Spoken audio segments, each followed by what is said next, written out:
Hey everyone, a big welcome to the Forge Ahead show, hosted by me, Nick Elston, inspirational speaker, creator of unique mental health engagement strategies, a transformational speaking coach, and a mentor to have in your corner.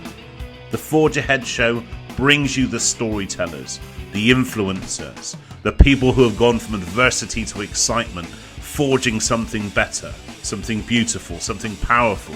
So stay tuned, dive in, and be inspired by today's very special guest.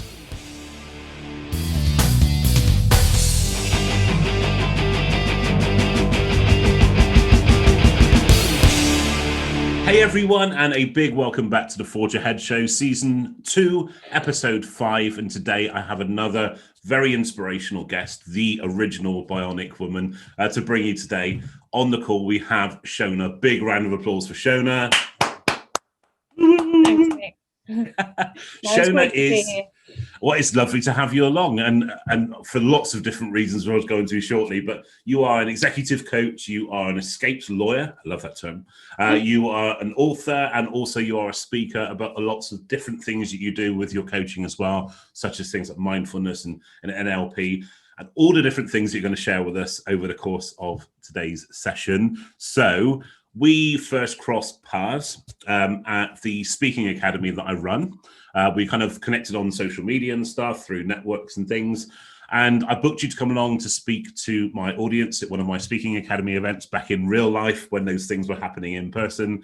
And you literally blew the room away with your 20-minute story. How you fit all that in 20 minutes, I never know. Your 20-minute story of your adversities and your experiences. Most importantly, your inspiration and how that evolved you to become who you are and what you do today. And this is going back maybe a couple of years now. So even since then, you've had a whole load more stuff happen. And you've already inspired me before I hit record today by sharing how you've bounced back from those things. You are one of the most open people I know. You deliver with clarity. You are very open about what you share. And it's going to be a real treat for our audience today to really tune in and listen and watch what you're going to be able to share with us.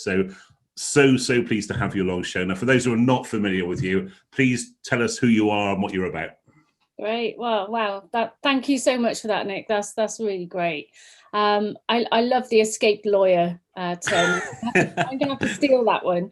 You're welcome. Yeah, for the first 20 years of my career, I was a lawyer, and I did enjoy it for most part, for the first 10 years of it anyway. And I think the reason for that was I've always been a very driven person. And in my 20s, we didn't know what it was, but when I was in my early 20s, I had a mini stroke. And countless MRI scans and CT scans later, and a whole concoction of medication, it wasn't ever found what caused it. So I went through my 20s on the medication I was on, throwing myself into my career. So I did work long hours, and I got quite senior in my position as well. And then when I was 32, there's a theme here as well. You'll find this in a minute. When I was 32, I did my paddy diving instructor course. And during that, I discovered I had a hole in my heart, which I was born with because I was born 6 weeks premature, and it never healed. And this was, after some tests, the cause of the mini stroke and the severe migraines, and me having to be on all this medication. So thinking I couldn't have children, I went into hospital, had some heart surgery, had a little titanium device implanted inside my heart to fix it. And literally overnight, all my problems in that area disappeared, and it was amazing. And I was able, over a course of about 6 to 9 months, come off all the medication. And then I fell pregnant with my now nearly teenage daughter. So that to me was like my little miracle. And my priorities around work changed quite a lot. You know, I didn't want to be the person who was always at work and having no time for anybody else. And I made a request for flexible working, which was initially accepted. But at the same time, and this was around 2011, we had a new line manager who came in, whose values were very different to mine. His views were that when a woman has a child or children, you should be at home looking after the house, all those sort of domestic duties.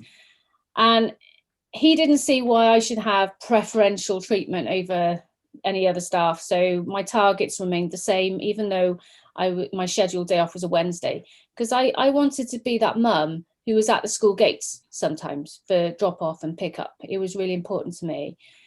But because my targets weren't changed and my work wasn't dealt with on the day I was off, I'd come in on a Thursday to literally up to the ceiling of files, paperwork, and around 80 emails which needed actioning.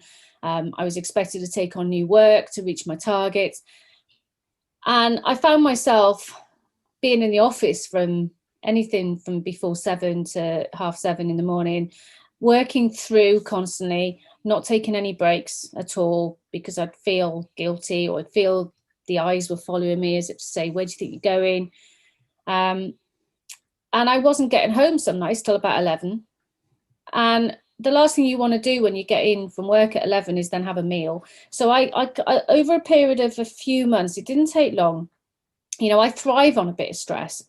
But when that stress gets to that point of, you know, for me, it was almost like no return. It's damaging. It's really damaging to your health. And, you know, I wasn't exercising anymore, which I've always loved.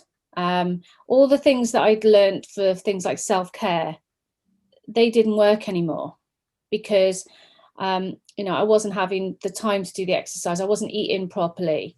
I was just snacking on rubbish. And I stopped seeing friends. My relationship with my partner suffered, and my daughter as well. And yeah, I kind of wasn't me anymore. And I didn't spot the warning signs. I didn't know how to deal with it. And I started making mistakes at work as well, probably because I was so tired. And I remember one day after making a mistake, my line manager giving me a final written warning, putting me on a performance improvement plan so I could reach my targets because I was struggling. And saying to me, one thing you need to remember is we're not human, we're robots. And I believed that for a long time, you know. Wow. I kind of took me back to when I was in my teens, and the way I was brought up was, you know, you have to be the best, you have to be perfect. You know, one conversation I remember having with my dad when I was 17 and going for my driving test.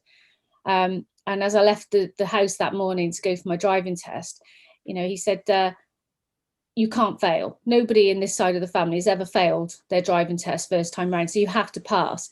And whether it was a joke or not, it was a lot of pressure. Thankfully, I did pass, but you know what? It wouldn't have mattered now, looking back, if I hadn't, because as long as you do your best. So this kind of value of being perfect and being the top of your game had kind of been driven into me from an early age. And this just manifested when I had this line manager. And it broke me. You know, I started having panic attacks, and I'd never had one before. And I honestly thought I was dying the first time I had one.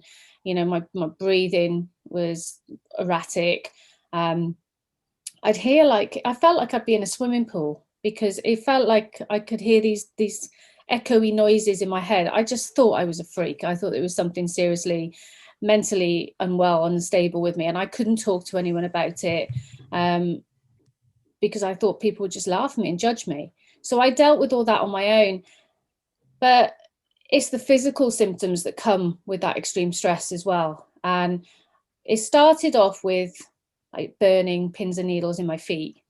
And then it would go to my hands. My hands would literally claw in on me, and I'd have no feeling in my hands. They'd start off by feeling like they were being crushed, and it'd be really painful. And then they'd literally go paralyzed. And that could last anything from an hour to a couple of days.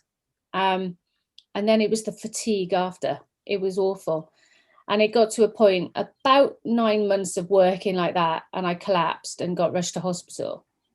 And I literally couldn't get out of bed for about 3 weeks, which is not like me at all. And, you know, again, more scans and stuff, nothing showed up. And eventually I was told, look, you know, it's probably extreme stress that's caused this as a form of a breakdown. And going from being quite a confident person, you know, feeling like I was good at my job, within a very short period of time, all of that disappeared. I had no self-esteem. I was at rock bottom and just didn't want to be here anymore. I didn't feel like I was worthy. I felt useless, felt like a failure. You know, I just wanted to leave the job, but I had like my parents saying, oh, you can't leave a good job like that. We all have bad days in the office. And it wasn't just a bad day. This was consuming me. It was becoming like a domino effect. It was affecting everything around me. I lost my friends. I nearly lost my partner, my now husband. I lost me. I didn't love me anymore at all. And I didn't know what to do. So I left. I didn't do anything about it. Took a massive drop in salary, but it really didn't matter. And I started going on this kind of journey of self-discovery, looking at ways to fix me. Got involved with Time to Change and Mind UK. They were really helpful. And I started to talk about my panic attacks and realized that I was actually quite normal, that once I started talking about it, more people probably have suffered in that area for, you know, more than they haven't. So that was a good healing process for me. And then I fell in love with mindfulness as well, and affirmations. Affirmations were really important. Just, you know, practicing those every morning and reminding myself of what is said on my affirmation card, you know, throughout the day. And I've recently just designed and printed my own because I love them and I wanted to have my stamp on them and look at my pain points and the people I work with's pain points as well. And they're great. And I didn't matter that I went into a different job for a while. And over that next year, I found my love for fitness again. And even though at the time I was 39, I trained as a personal trainer and fitness instructor, teaching spin classes regularly. And to get on that bike in the front of the studio, in front of so many people, you know, that would have terrified me a few months earlier. But I got such a buzz from it because I could see the effect it was having on other people, having on me, having really upbeat music that improved my mood, and obviously the fitness side of it as well. And I still teach now, and it's just brilliant. And I should have stuck with the new job I got and doing that. I shouldn't have. I hate the word should, actually. I shouldn't say that. It's all, I don't regret anything. I then got headhunted in 2015, the end of 2015, for another high profile job back in Bristol. And I just thought, I'm not ready for this yet. I still hadn't completely got rid of my panic attacks and the loss of feeling in my hands. It would still come on, but just not as regular. And it seemed to happen every time I went into Bristol. As soon as I got near to my old office, those feelings would come on. I'd get upset. You know, my hands would go funny again. So I didn't accept the job. And then they came back to me about 3 or 4 months later, so about Easter 2016, and said, you know, we did love you at the interview. How do you fancy coming on board? And if you want flexible working, we'll allow it. And I thought, okay, this looks doable. So I did. I accepted the job. And my way of dealing with my anxiety of traveling into Bristol was to cycle into work because, you know, I'm now a keen cyclist, love doing it. And having that exercise in the morning put me in that right mindset to start my day as well. So that worked. And the first 9 months were great. I started getting my confidence back. I realized I was a good lawyer. I won Employee of the Quarter award, you know, and that really helped. I was at quite a senior level, so I was in charge of quite a lot of other people in the team doing training, etc. And then 8 months into the job, I was cycling into work one morning along a busy main road in Bristol, and I hit a wet patch on the road, went over the handlebars, landed on my helmet and literally cracked the helmet all the way through and had the biggest bruise. And this doesn't do it justice. The pictures do it justice. My whole leg was literally black and had this big dent in it. And I couldn't walk for about 2.5 weeks. So I had to take a few weeks off work because I couldn't work, and I felt really bad because I'd not been there long. And the first day back, going back to work, I thought, yeah, they always say get back on a bike or get back on the horse, after you've fallen off. And I was fine with that. I had a new helmet and new bike. And I got to the road where I'd had the previous accident 3.5 weeks earlier, well, less than 3.5 weeks earlier, about 3 weeks and 1 day earlier. And I remember checking my helmet to think, right, I've just got to make sure it's on properly. And then the next is just a blank. I came around in an ambulance 20, 30 minutes later and wasn't quite sure what was going on. I remember thinking, gosh, my fingers on my right hand, they really hurt. Maybe I've broken my fingers. And there was a bit of blood coming from my face, but didn't think much more of it. And then I insisted that the paramedics take me to work. I said, I can't have more time off. And they were like, no, you can't go to work.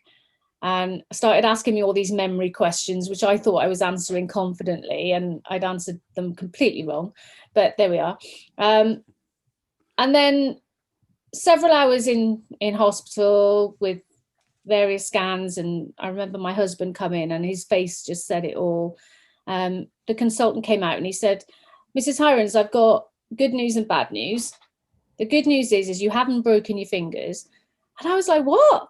How come it bloody hurt? But he said the bad news is you've broken all the bones around your orbital area. You've smashed your cheekbone into pieces. You've broken your jaw, and you've got a fracture at the base of your skull. You might lose your sight in your left eye, and it's going to be too dangerous to operate yet because of the pressure on your skull. So we're going to wait for some of that swelling to go down, and then we're going to perform some major facial reconstructive surgery on you. And I just kind of don't think I took it in, really. I remember looking in a mirror later on, because I insisted I looked in a mirror, and I had this like hole above my eyebrow here where you could pretty much just see through. But I didn't have a huge amount of pain, which was quite strange. Whether the nerves were damaged, I don't know, or it was shock probably. So 2 weeks later, on the 6th of March 2017, I underwent this surgery where, and kind of this is where the name bionic comes, I guess. I had my whole face on the left side rebuilt, and so it's all titanium plates. I mean, I can't complain. I mean, I'm actually 93 really, but I had a free facelift on the NHS, so it's not so bad, is it? But during the recovery was quite long and slow, and I had 60 stitches and staples around my hairline where they performed the surgery, and God, washing my hair was the biggest drama to start, and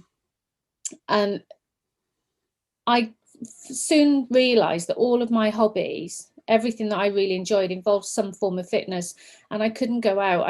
I think I experienced my form of lockdown 4 years ago, because although it wasn't as long as this one has been, I couldn't go out for about 4 months. I was literally bedbound, very sick, in and out of hospital, with malnutrition, because I couldn't eat properly. I'd had my jaw pinned back together, so all I could eat for months was smoothies and soup.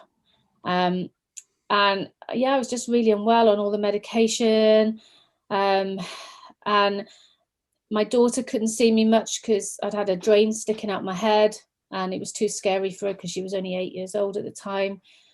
My relationship with my husband was really bad. And I won't go into that into too much detail here, but we pretty much almost split up. And I got to a point a few months into my recovery of going back to that point where I'd been a few years earlier, just thinking again, I'm useless, I'm a failure. Basically, I shouldn't really be here. Maybe this should have been my time. And I remember one evening on a Friday night, just drinking too much. I shouldn't have been drinking on the medication I was on, but I was in a really bad way. And I honestly believed the world would be better off without me. So I went and sat down on my local beach where the tide comes in really fast and just let it wash over me. I didn't care. I was completely numb. I now know that those feelings are temporary when people feel like that, but all I can say is I'm glad the Coast Guard was called and rescued me when I was neck deep in thick mud from the Bristol Channel, which wasn't nice, but it didn't matter.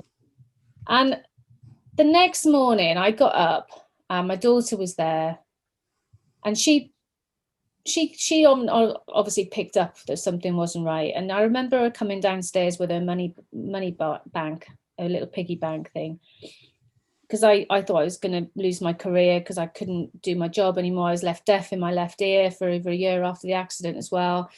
And she emptied out this money box and it had £1.22 in it. And she said, "Mummy, I'd rather you have no money and you have all my money because I need my mummy." And that was that epiphany moment where I just thought, yeah, I've got something to live for here. And I rang the Mind Bristol helpline and spoke to this amazing case worker there who just made me realize that I was just having a bad time and the things would get better. And, you know, I can either give up or get up. And I've got all these different phrases now, like, which I love, like give up or get up, be a warrior or a worrier, be bitter or better, all of those sorts of things, because they mean so much to me. And that was when I did try going back to work. I've got to be honest. I went back after 6 months. And from day one, I felt like I was being micromanaged because all my work needed to be checked and nothing was good enough. And I was much stronger this time in myself. And I decided that I was going to come out of that, leave that job. It was quite scary because I didn't know really where I was going. I knew I wanted to help people. I knew I wanted to help end things like stigma and discrimination around mental health, mainly because of what I'd been through before, but also when I did go back to work after the accident, it was like I was diagnosed with episodic depression as a result of my accident and also just being micromanaged at work. And I was given 3 options. I was told, either you go on a performance improvement plan for the next month, and if you're not better, if your injuries and your mental health is not better, then we'll have to go through disciplinary. Or you can go on an unpaid sabbatical until you're better, or you can leave. Well, being an employment law lawyer, I knew they couldn't do that. So I thought, right, I'm going to go and get myself signed off with work-related stress. And what I'd realised was when I was off with my obvious physical injuries, I was inundated with messages of support, cards, flowers, you name it. As soon as I was off with work-related stress, no messages, nothing. I was deleted by people, including my line manager on Facebook, which sounds a bit petty, but I felt like I'd done something wrong because I'd had an accident. And the onus was always on me to say, when was I going to be better? And I didn't know. I'd never experienced injuries this bad before, and hopefully never again. So I left and I decided to go and start studying nutrition and mental health, NLP, all of those areas. And I just fell in love with it all, regained my love of mindfulness as well. So rather than worrying about tomorrow, next week, or the what ifs, focus on what you can control today, which is why I think I've handled this lockdown period quite well, because I've just got on with it and embraced it, really enjoyed it even sometimes. But for me, the big thing which came out of all of that was to start setting myself some really big, compelling goals.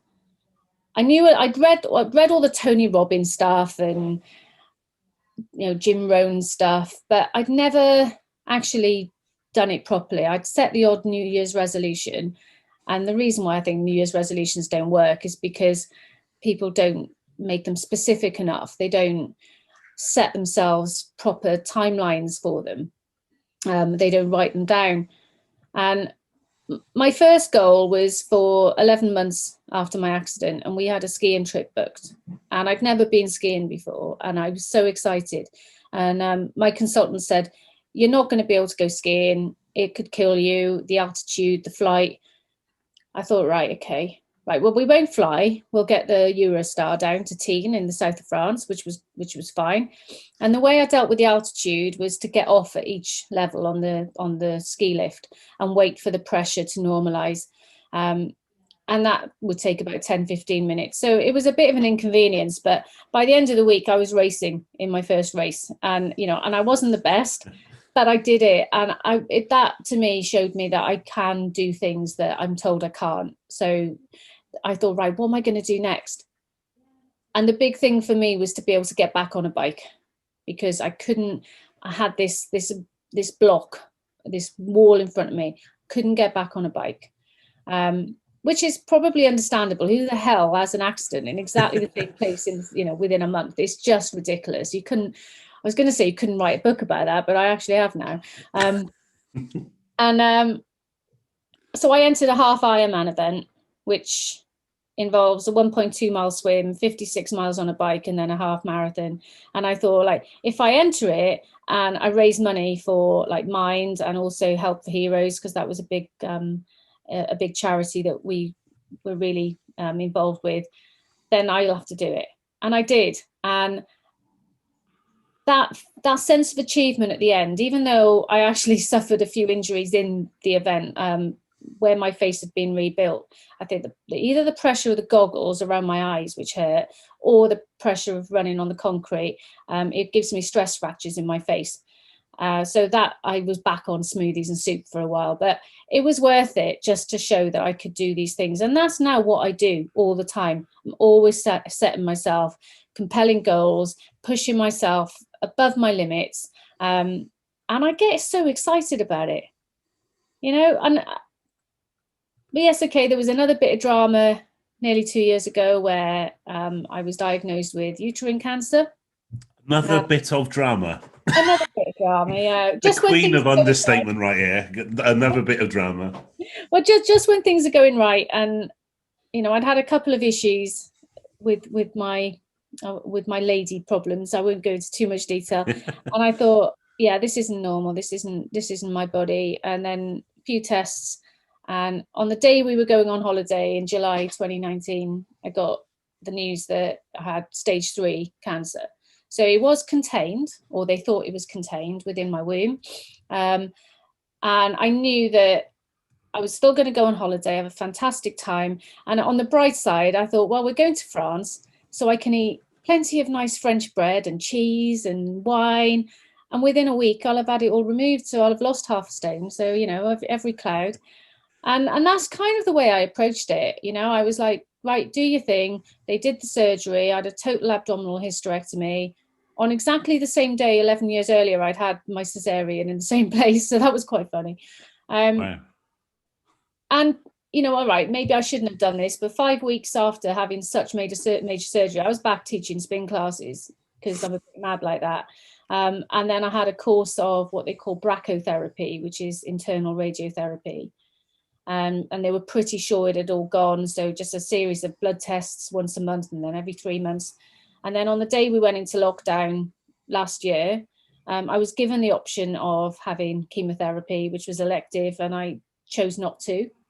But then I was given the all clear, and we're a year on, and no dramas, nothing's gone wrong. Which I'm not gonna. I'm gonna say now, but yeah, amazing. What, being positive, I think, really got me through that and helped with the recovery. And I've had to deal with my brother recently was diagnosed with testicular cancer, and I think he found it quite helpful talking to me about it, because you don't want to be made to feel different. You just want to be treated normal. And I bought him an oddballs hat, which I thought was quite funny, and I said, look, on the bright side, even with all the hairdressers shut, you're not going to have to worry, Barry, are you? Because you'll just lose your hair. But and I think he liked that sense of humor, that approach. But thankfully, he's had surgery and a little bit of chemo, and he's all doing well now as well. So great news! Wow, God, where to start? Where do I start picking the bones out of that one? So amazing. Firstly, thank you so much for being so candid and sharing that with us. I find it quite humbling, to be honest. the way that you're open, especially in a sector coming from the kind of the law arena that's actually quite closed. It's very traditional in that sense. And I think maybe that's kind of compounded those challenges of having to be there early, get there. There's kind of that mentality of they who leave first loses kind of mentality. Yeah, definitely. And even though there's progress, it certainly still is a major factor in some of the biggest industries in the world, not just the UK, in the world. So absolutely get that. So I guess some of the notes, I've been scribbling away some notes while you've been talking this, because you've just thrown up so many things that I want to cover, and we've got like 20 minutes at most. So let's just give this a go. So you mentioned affirmations. Now, affirmations is something I'm really aware of. I use myself, but I also know not many people are aware of affirmations, what they are, how they work. Could you talk us through that, please? Yeah, sure. So it's basically just like a statement. So, one of my favorite ones in mind that I've done is nothing is impossible. The word itself is I'm possible. So it's all positive stuff. I mean, I've actually got mine by my side. And if I pick one out every day and just read it, like one here, the simple approach is often the best approach. Then we've got, I will chase my dreams instead of just sleeping with them. Yeah. And it's just those little positive messages that when you're feeling maybe a little bit deflated or a bit down, mine come in a pack of 30 cards. They basically look like that. I've got my colours in the background. And every day there's a different one. And just repeat that phrase back to yourself throughout the day. Keep it somewhere close to you. And just remind yourself. And I'm certainly not the finished product at all. I still get days where I feel a bit like, oh, right, today's not so great. And I always pick out an affirmation, whether it's mine or I've got loads of them. I've had, I've got about 10 different packs. And I'll pick one out and I'll tend to keep it close to me. And I will just sometimes stand in front of the mirror and repeat it back. And it takes a while to get used to that. But once you do, we only ever use 7% of our main area of our brain, which is what kind of where all our logical stuff happens. All our thoughts and feelings are way back here in our subconscious mind. But by training your brain to think of positive things, then they start coming true. And, like I've stopped watching the news. I don't go on social media so much anymore, just because I find it toxic. I find it really negative. And we have, as human beings, over 50,000 thoughts that go through our heads every day. And 80% of those tend to be negative because of the way that things are around us. If you watch the news, it's always negative, or most of the time. Maybe the last minute will be an article about something good that's happened, but it's too late. So surrounding yourself with positive stuff, even just before you go to bed. One thing I like to do before I go to bed is lie there, just reflect for a couple of minutes and think of 3 good things that have happened during the day, even on the worst days. The fact that the sun came up and you were able to get out for a walk. There's always something good in gratitude everything. is crucial, isn't it? That's huge. So that's kind of it.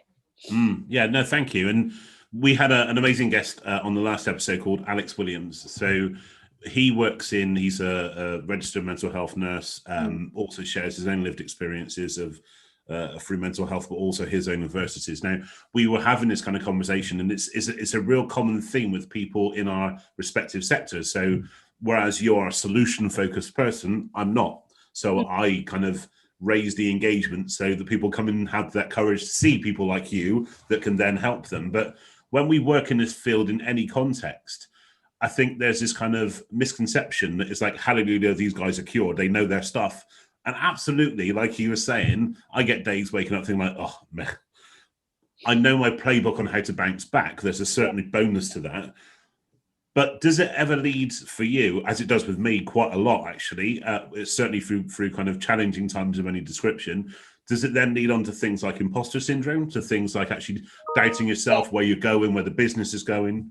Yeah. I mean, I had I'm getting better with the imposter syndrome. Last year, I was invited to do a talk for a pretty big corporate company in London, and it was all on, all on Zoom. And there's me sat in my kitchen, And they also had other guest speakers, like they had Gareth Thomas, the rugby player. And another chap who's I've become quite good friends with, Richard McCann, who is the I know Richard, yeah. So, and I thought, why the hell do they want me? Because they approached me after reading one of my articles on LinkedIn.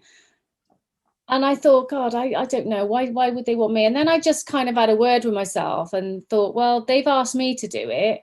And then I did think about putting things like Zoom backgrounds on and thought, well, no, because this is me. This is my life. Why should I hide behind anything? I know I've got a background on today, but you know, I just thought it looked, I've only recently worked out how to do this with a bloody green screen. If you haven't got a green screen, your head disappears and you just look like you're popping up and down, don't you? Try wearing a cap. It just makes it really pixelated and stuff. And you read this way, just see a little bit of my ball. No, but you've got a nice background. You're all right.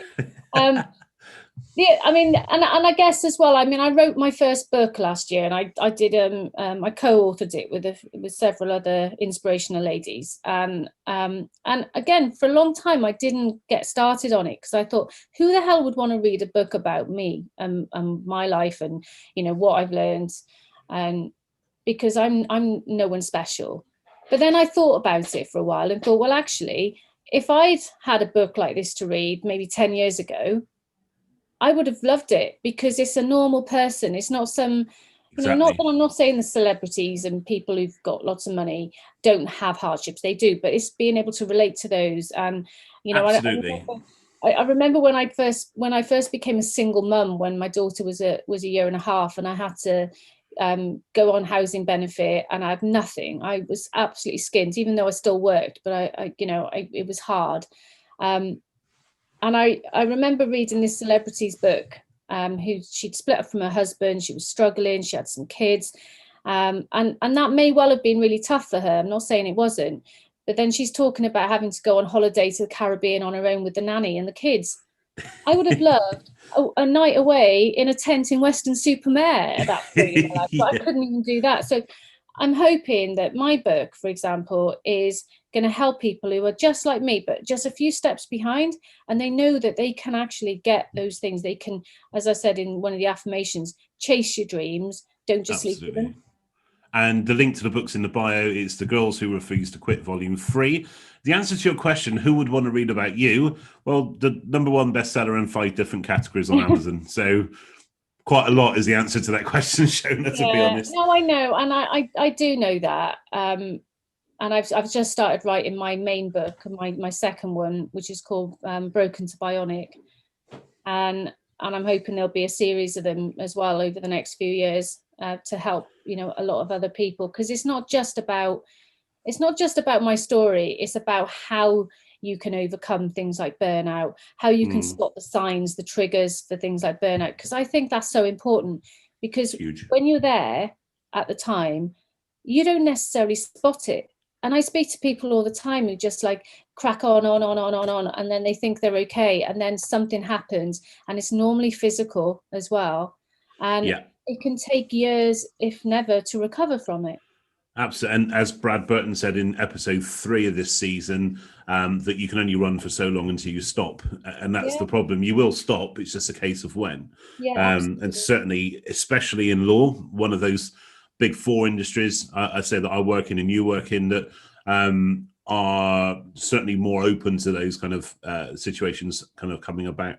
One thing, I'm not an NLP practitioner, so people that are not familiar with NLP, it's neuro-linguistic programming, but I do love some of the ideologies and content. I'm just not a details guy enough to actually just train in anything, so I'll leave that to you. You know what you're doing on that front. One of those things is emotional anchoring, or emotional anchors, that how we form kind of reactions to things and emotions to things. Now, it was really interesting. It jumped out when you were telling your story about that when you would drive into Bristol, so you had that fear when you were going to work near the office you worked at, you had that fear. Do you think that's one of those situations where we formed a response to something that's gone before? Yeah, absolutely. And it was when I started doing my NLP and did a big course on it, and then qualified, that I'd had these kind of exercises practiced on me to because that was what I was struggling with at the time, was like, why is this happening when I get into Bristol? Also not being able to let go as well. So like, you know, there were 3 people I was struggling to let go of and forgive, I guess. And I realized after doing the NLP and getting, you know, using the anchor methods to get rid of these fears, which really works, that the only person that was still hurting by not being able to let them go was me.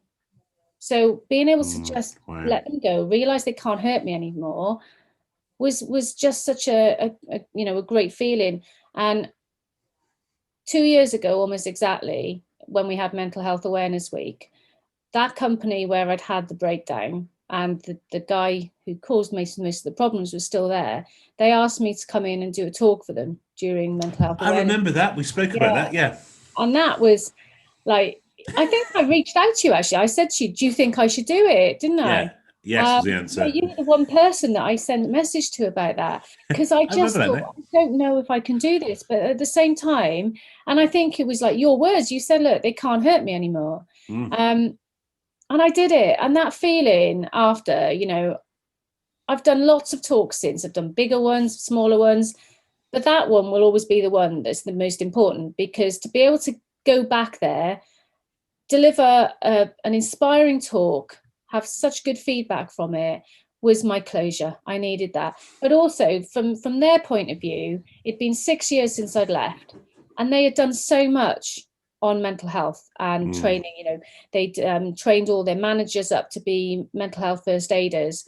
They had these like breakout rooms now where you could go, where it was tranquil colours, nice music, whatever, just to chill out.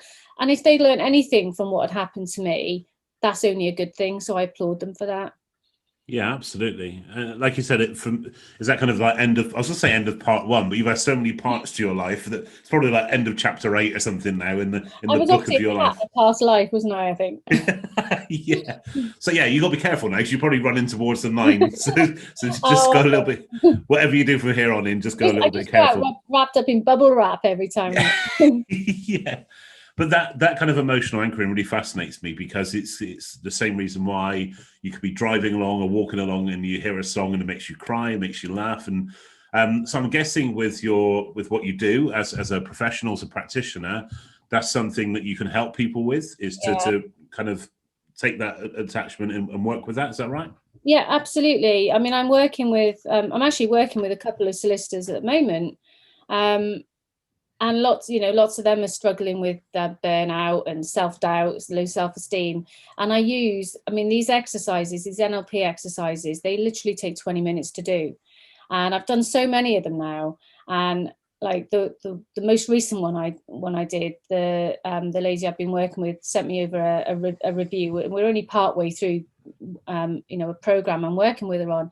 And she just said, I am absolutely buzzing. She said, I am so happy. She said, every time I think about this old feeling, the feelings I had about self-doubt or this stuff, I now just get goosebumps, because I don't feel like that anymore. I'm just different. And that was from 20 minutes. And that was great, to know that I know it works, because it worked on me. And I'm this really skeptical person that, I don't think that anyone can make me change my thoughts and stuff. And I'm very stubborn. And it does work.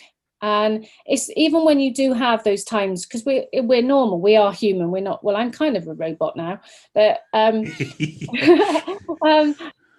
we're still all going to get those times, as you said, like, where we feel a bit down and a bit low, but it's recognizing that. And it's somehow it's almost like I can turn the volume down now and just turn it down and have a word with myself, pull myself back. I've got a number of different coping mechanisms that work for me.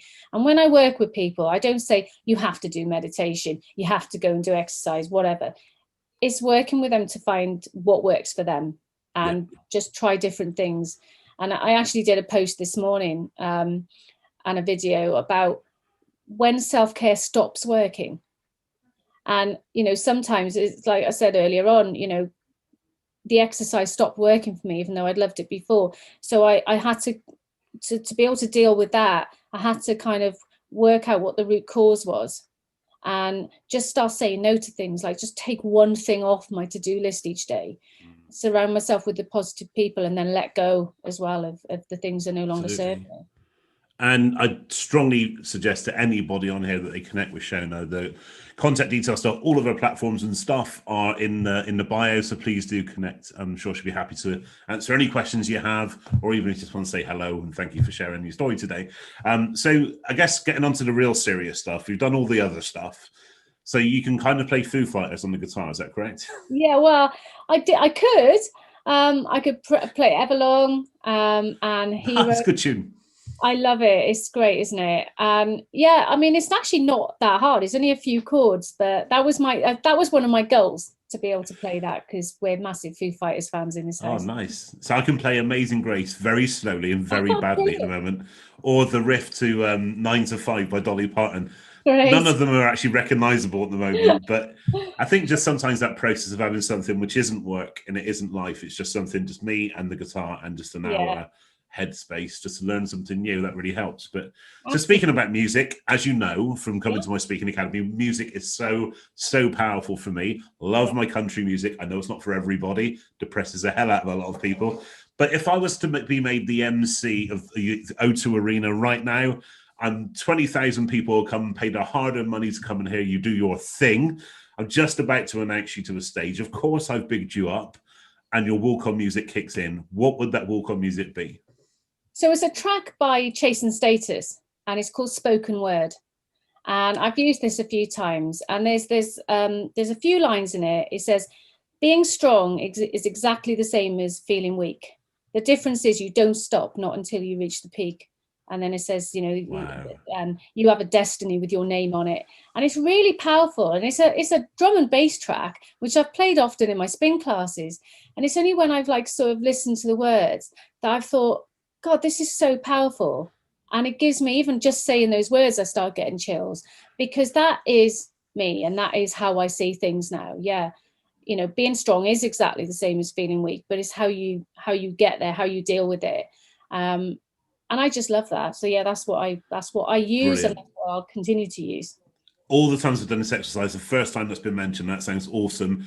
Let's go on playlist. So at the end of season 2, I'm going to put a whole playlist together with all the tracks from all the speakers and inspiring people. So you've got a playlist of motivational music. Chase and Status is now going on it. So Shona, big round of applause.